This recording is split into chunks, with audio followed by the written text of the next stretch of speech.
Welcome to Season 5 of the Long-Winded One podcast. Listen as we showcase original work from top Royal Road authors read by professional voice actors. Hear interviews from your favourite lit RPG and game lit authors. Lastly, listen as the Long-Winded One tries his hand at his first ever lit RPG novel, The Four Treasures. Excerpt of Beauty in Simplicity, written by Sile, also known as The Irregular, read by Jenna Kane. But to continue in his growth, he needed to innovate. He needed to make new things. He pondered over the problem as he walked back into the shop, running his hands over the clothing and inspecting them. Rare were the pieces they sold that were of common quality. They were a shop known for selling good stuff, after all. But some common clothing was needed for those of lesser means. The markup for the uncommon clothing allowed them to sell the common clothes at near material prices, something the less well-off citizens were thankful for. The door to the shop opened and he looked up. Usually the shop was closed by now, but he had turned the lights on as he worked. Enchantments were wonderful like that. A woman in her late 20s or early 30s walked in. She had auburn hair and hazel eyes. Her figure was well fleshed out, but she was obviously used to a bit of physical labor. He noticed the telltale signs of musculature. He walked over and raised an eyebrow. "May I help you?" The young woman shuffled her feet a bit and looked around. Yes. I mean, is the shop open? I don't want to impose." "Well, I was doing a bit of work, so I suppose it is. How can I help?" He gave her his best friendly smile.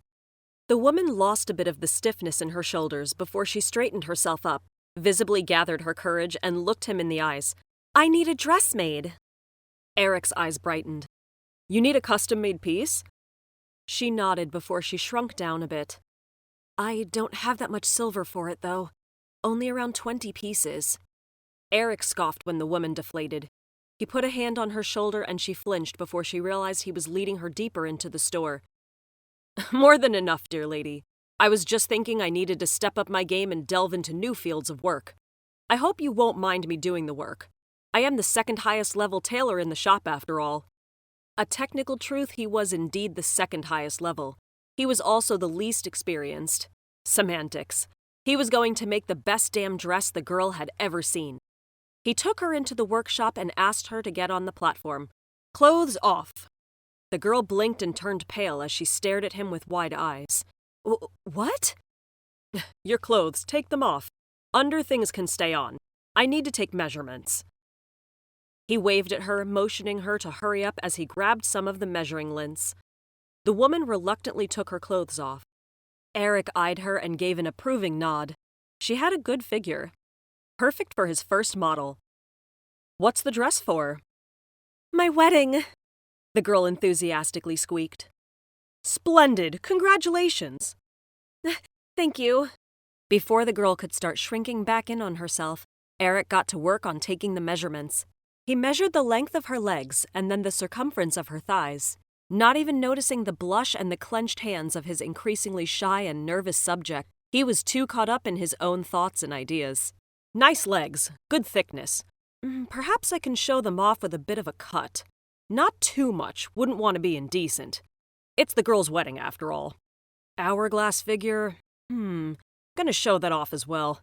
Low back or high back? Leaning to low. Good musculature.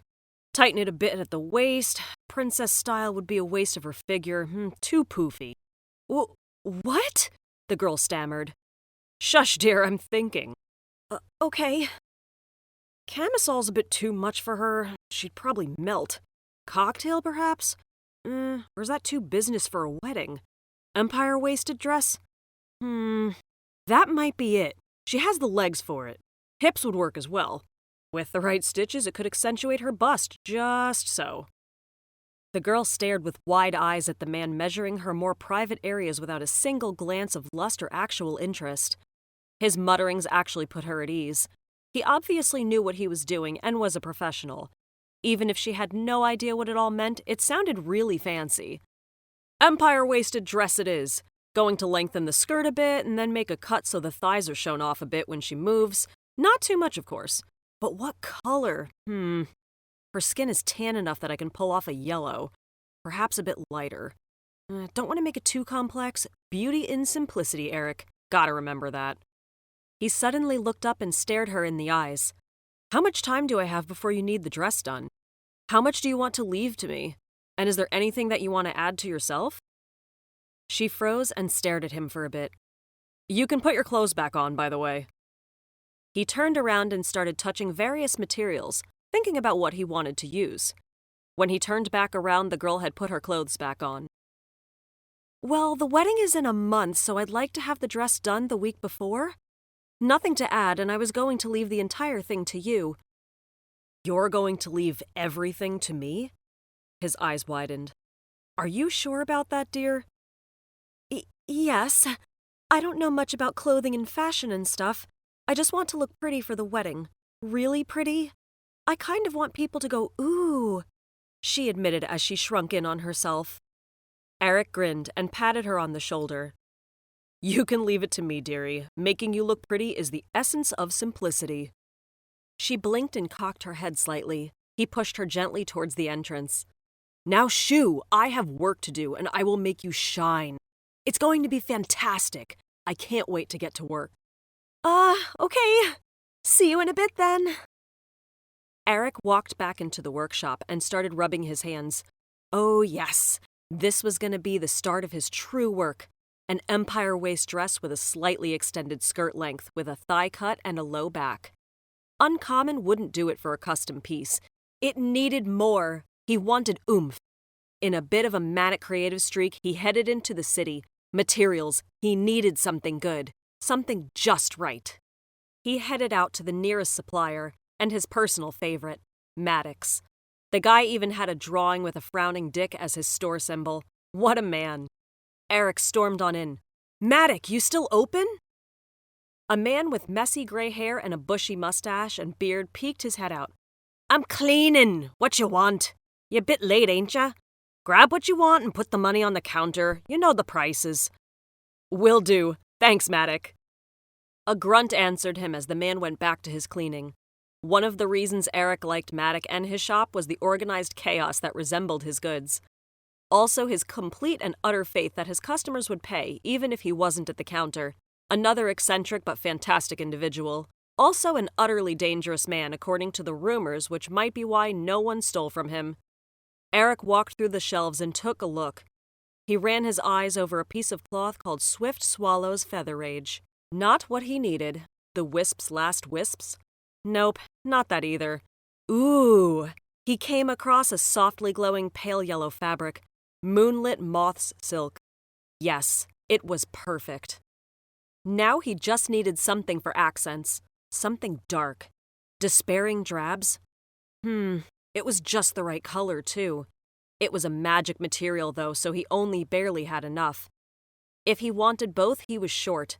Short a decent bit at that. He cursed, then shrugged. Maddox, I'm a bit short. If I want both the materials I need, mind if I pay the rest next week or the week after? It's fine with me. Just make some good stuff with it. This has been an excerpt of Beauty and Simplicity, written by Sile, also known as The Irregular, read by Jenna Kane, produced for Season 5 of the Long-Winded One podcast. The author and/or any present or future publishing company retains all of the rights for the associated work. This work was read by permission of the author. Thank you for listening. I'm Jenna Kane, and I am an award-winning IMDb-credited voice actor. You can find me on Instagram at It's Jenna Kane, on TikTok at Jenna Kane VO, Twitter at Jenna Kane, Facebook at It's Jenna Kane, and you can also find me on IMDb under the name Jenna Kane. For all other information, inquiries, and future appearances, please see jennacanevo.com. Thank you for joining us down this Lit RPG deep dive. Please consider giving us a review on Apple Podcasts and visit us over at longwinded.one, where you can see past episodes and find all of our socials, even our new Discord server. We hope you enjoy.